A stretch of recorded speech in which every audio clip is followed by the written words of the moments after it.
Fashion is a trend, hal yang sedang in pada periode waktu tertentu. Makanya ada fashion show. Dan biasanya mengangkat koleksi pada jenjang waktu tertentu. Contohnya, spring summer atau fall winter.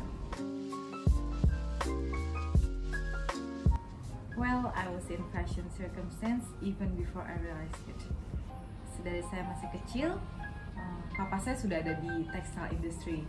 Jadi kalau beliau pulang ke rumah, beliau suka bawain bermacam-macam jenis kain ke rumah. Lalu mama saya suka ambil salah satu kainnya, tanya ke saya mau model baju apa, lalu saya dijahitkan baju sesuai dengan model yang saya inginkan.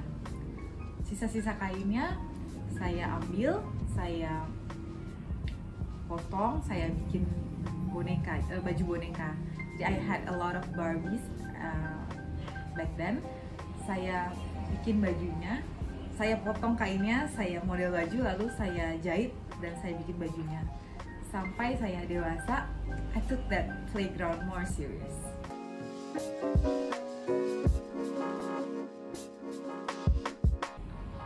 Well, saya inspired untuk ada di dunia fashion menswear karena memang my dad is sampai saat ini dia masih, my dad is a menswear fabric supplier. Oh iya, my grandpa also had a tailor di Madiun dari tahun 1947 ketika beliau merantau dari India ke Indonesia. Beliau buka tailor di Madiun, namanya Nehru Tailor atau zamannya dikenal dengan Toko Nehru. Lalu tutup ketika beliau pindah ke Jakarta. Dan saya ingin menghidupi itu di dalam diri saya, sekalipun saya perempuan, saya ingin itu tetap ada, generation things itu tetap ada di kita. Dan menurut saya beberapa tahun terakhir sudah sangat banyak man atau pria atau gentleman yang lebih peduli dengan penampilannya dibanding tahun-tahun sebelumnya. And they start caring about the quality of the outfit, the quality of the fabric. Dan karena dari kecil saya udah ngerti, sudah main-main dengan kain, saya sedikit banyak tahu dengan kualitas kain yang baik.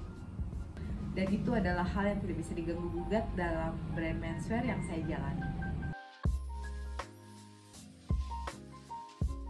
Menurut saya, hal paling utama yang harus diperhatikan dalam fashion itu kenyamanan atau comfort. Coba kita sama-sama bedakan fashion dan style ya. Fashion is a trend and style is forever. Everybody can have their own personal style. Selama dia nyaman memakainya dan confident sama dirinya sendiri dan apa yang dipakai. Menurut saya, tips paling tepat untuk memilih kemeja adalah memilih bahan yang tepat dan berkualitas. Tidak kebesaran, tidak kekecilan. Dan bukan untuk size badan kita di beberapa saat ke depan. Let's be honest, kadang kita rencana diet, tapi kita udah beli baju yang sedikit lebih kecil dari size kita sekarang. Atau mungkin kita ada rencana untuk naikin berat badan kita, terus kita beli baju yang sedikit lebih besar dengan rencana nanti kalau udah tercapai, kita mau pakai. Padahal belum tentu kita tercapai dietnya atau bahkan menaikkan berat badannya dengan waktu yang sangat cepat. Sebenarnya untuk pemilihan bahan kemeja itu sesuai kebutuhan ya, atau mungkin bisa dibedakan dengan suhu tempat kita berada. Nah, cuman kalau mau dicari yang nyaman untuk segala keadaan, sebetulnya katun bisa dikategorikan nyaman untuk segala keadaan. Dengan tekstur kain yang tidak mudah kusut, katun juga bisa kita pakai untuk formal, semi formal, atau mungkin casual. Kalau cutting sebenarnya sesuai dengan personal preference atau kesukaan pribadi masing-masing. Ada yang suka lebih slim, ada yang suka lebih reguler, mungkin terserah pribadinya aja sih sebenarnya. Tapi menurut saya sih ada beberapa hal yang harus dipertimbangkan dalam pemilihan modelnya. Yang kedua adalah batas bahu yang harusnya jatuh tepat pada dibilang pertengahan antara bahu dengan lengan. Jadi dia tidak terlalu turun yang akhirnya membuat model baju itu jatuh dan tidak terlalu narik ke atas yang akhirnya menarik ke tiangnya. Yang ketiga adalah tidak terlalu besar sehingga membuat terlalu banyak lipetan pada bagian depan kemeja itu sendiri, dan tidak terlalu ketat yang akhirnya menarik kancing-kancingnya, jadi kayak antara kancing itu tarik menarik gitu. It doesn't really look good atau tidak akan terlihat baik.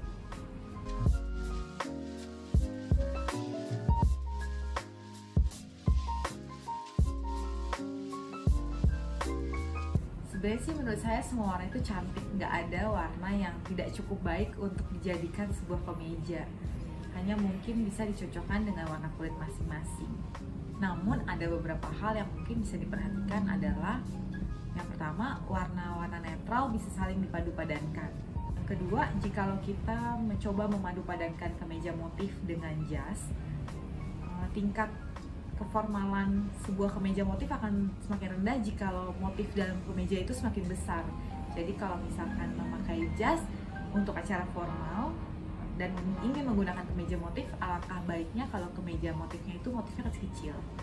Yang ketiga, jangan terlalu banyak menggunakan warna mencolok pada satu style. Misalkan jasnya sudah terang warnanya, kemejanya mungkin bisa dipilih yang lebih netral, atau sebaliknya. Jangan terlalu banyak menggunakan warna mencolok unless you're Elton John, karena Elton John terkenal tetap keren ketika menggunakan warna-warna mencolok. Keempat, kalau untuk dipadu-padankan dengan jas sebenarnya sih jangan bingung. Yang paling aman itu biasanya di satu style kita boleh pilih satu warna mencolok apa aja untuk bikin lebih stylish. Contohnya misalkan bisa di kemejanya, atau mungkin di aksesorisnya, bisa dasi atau mungkin pocket square, jadi bisa lebih mudah lah. Saya pribadi adalah orang yang sangat menghargai karya manusia apapun bentuknya, terlebih untuk barang-barang fashion. Untuk pemilihan jas, pilihlah merek atau brand yang mengedepankan atau membuat barang-barangnya dengan proses handmade. Kenapa? Karena kalau handmade itu akan lebih mudah jika di kemudian hari harus dikecilkan atau mungkin dibesarkan, atau mungkin ada perubahan panjang tangannya. Ketika barang itu handmade, dia lebih mudah dialternya.